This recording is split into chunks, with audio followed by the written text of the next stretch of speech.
terjadi di Pantai Indah Dadap.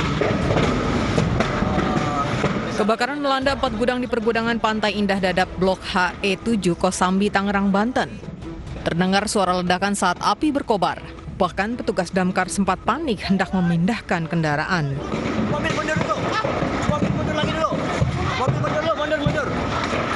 Mundur. Ini cukup besar nih, ada kimianya.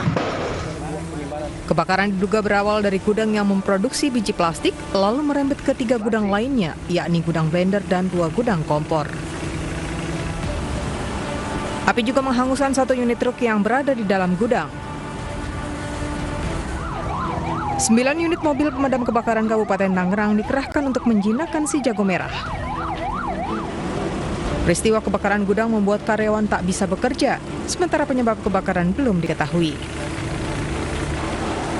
Saya pas dari rumah ngeliat pabrik udah ngumpul kayak gitu, terus tahu di sini udah ramai. Tapi belum dapat informasi kapan mulai kerja lagi? Belum dikabarin. Mungkin nanti nunggu informasi, makanya kita pulangnya nunggu kalau ini udah reda, udah padam. Apa gudang ya Bang? Ada terbakar 4 gudang. Ini semuanya 2 gudang berproduksi alat-alat rumah tangga dan 1 gudang plastik. 1 gudang lagi ada karton juga. Petugas kepolisian Polsek Teluk Naga selidiki penyebab kebakaran gudang. Akibat kebakaran, diduga kerugian mencapai miliaran rupiah.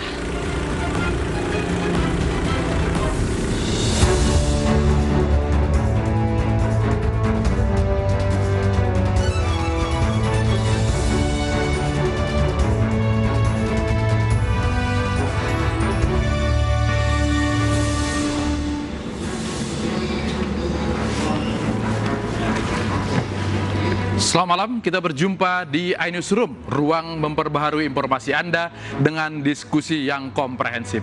Saya Latif Sregar. Sebuah video seorang wanita memamerkan plat nomor mobil TNI viral di media sosial. Setelah viral dan mendapat hujatan, pelaku membuat video mengaku jika plat nomor mobil yang dipakai ternyata palsu. Mbak ini mobil saya ya. Dari platnya aja Anda sudah bisa tahu dong suami saya itu siapa. Jadi kalau untuk suami Anda yang nggak tahu asal-usulnya gitu seorang wanita menyombongkan nomor kendaraan plat TNI. Dalam sekejap video ini viral di media sosial. Setelah video viral dan mendapat banyak hujatan, pelaku pembuat video akhirnya meminta maaf. Saya sebelumnya meminta maaf atas ketidaknyamanan kepada seluruh warga Indonesia dan atas beredar luasnya video saya yang lagi viral banget mengenai plat dinas. Itu saya katakan bahwa mohon maaf sekali, itu sebenarnya plat dinas palsu. Wanita berusia 32 tahun akhirnya dijemput petugas Denpom 35 Siliwangi di kediamannya di kawasan Batu Nunggal, Kota Bandung.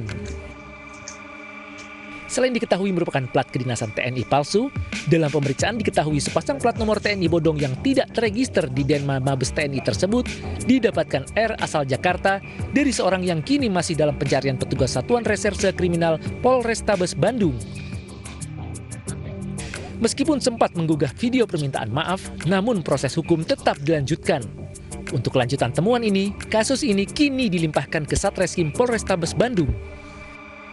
Kita sudah menerima limpahan laporan polisi yang dibuat oleh Denpom atas pelapor juga salah satu anggota TNI, di mana dalam laporan di Denpom tersebut yang bersangkutan menyalahgunakan tanda nomor kendaraan milik TNI yang tidak pada peruntukannya, yang digunakan oleh seorang perempuan dengan inisial R, tidak pada tempatnya.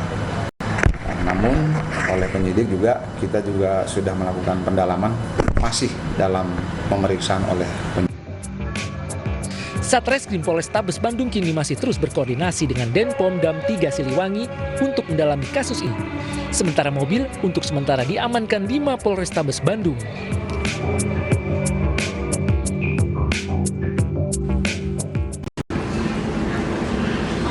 Kasus perkara video asusila dengan tersangka artis Gisel Anastasia segera disidangkan. Gisel yang masih berstatus wajib lapor mengaku siap menjalani persidangan.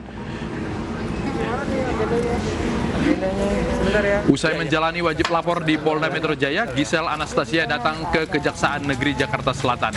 Gisel datang meminta penundaan persidangan kasus penyebaran video porno. Gisel akan menjadi saksi dengan tersangka penyebar video tersebut. Menurut Gisel, ia minta penundaan sidang karena akan menjadi saksi.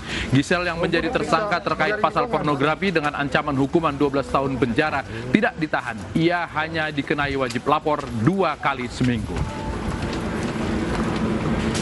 Permohonan untuk penundaan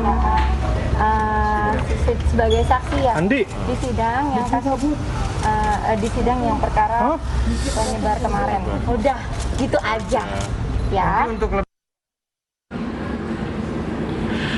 Nasib Gisel tentu berbeda dengan seorang ibu rumah tangga di Lok Sukon, Aceh. Ibu tersebut bersama bayinya yang berusia 7 bulan ditahan di Lembaga Pemasyarakatan Lok Sukon. Pihak lapas mengajukan asimilasi ke Kanwil Kemenkumham untuk mengedepankan faktor kemanusiaan.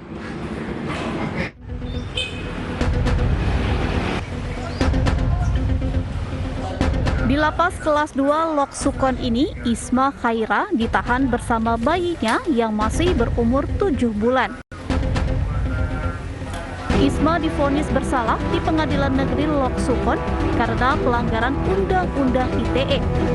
Di ruangan sempit inilah Isma merawat bayinya layaknya berada di rumah.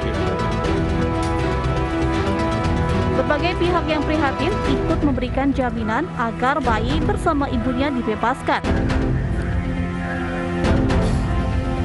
Menimbang berbagai masukan dan faktor kemanusiaan, Kepala Lapas Lok Sukon mengajukan asimilasi pembebasan bersyarat lebih awal. Jika asimilasi dikabulkan, diperkirakan Isma Khaira dan bayinya akan dibebaskan pada pertengahan Maret ini dan menjadi tahanan rumah.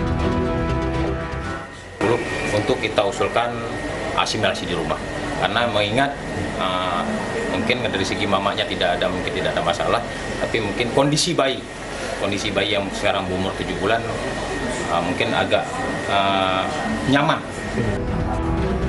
Sementara Kepala Desa Lok Suuk, Bahtiar, yang melaporkan Isma Khaira mempertanyakan soal pemberian asimilasi. Menurutnya, hukum harus tetap jalan meski ia secara pribadi sudah memaafkan. Jadi saya sangat setuju asimilasi itu dipakai bukan hanya untuk Isma Khaira, tapi banyak orang lain juga yang sudah tersandung hukum. Semoga saudara-saudara kita yang ada di LP yang sudah menjadi tahanan, banyak keluarganya juga di luar yang mereka susah-susah, ya kita pakai semualah asimilasi itu untuk mengeluarkan seluruh rakyat kita yang ada di Indonesia ini, jangan beda-beda di peta hukum. Isma Khaira divonis 3 bulan dalam kasus pelanggaran Undang-Undang ITE.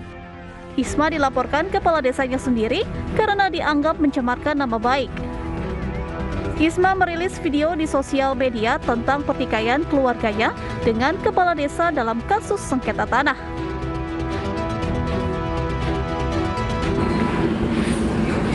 Jika asimilasi disetujui, maka pertengahan Maret ini Isma Khaira dan bayinya yang berusia 7 bulan akan segera bebas. Bagaimana suami Isma menanggapi kasus ini? Sudah ada Bapak Pauji bersama kami langsung dari Lok Sukon. Pak Pauji, selamat malam. Selamat malam, Pak.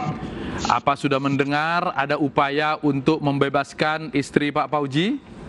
Ya, saya sudah mendengarnya, Pak.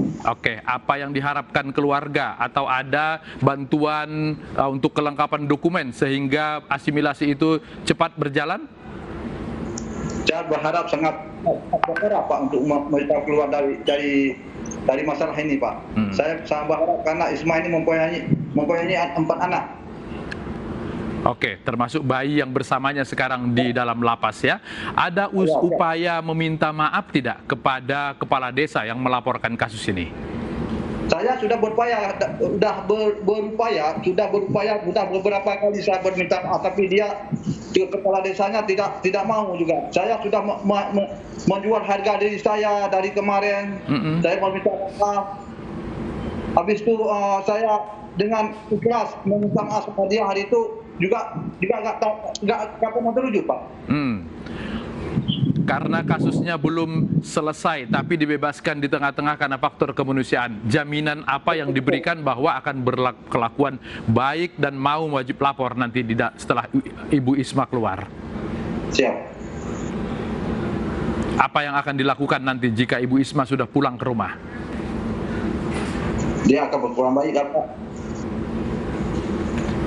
Oke, apa yang ingin disampaikan kepada pemerintah supaya kasus ini membuka mata semua orang tentang kemanusiaan? Saya bermohon dengan segala rendah hati kepada pemerintah pusat, provinsi, daerah. Saya akan bermohon sangat kepada keluarga saya yang bisa dibebaskan antara intimidasi, Pak. Oke, baik. Mudah-mudahan segera didengar dan juga oleh Bapak Kepala Desa Baktiar ya. Baik, Bapak Pauji, terima kasih sudah bergabung bersama kami dari Loksukon Aceh.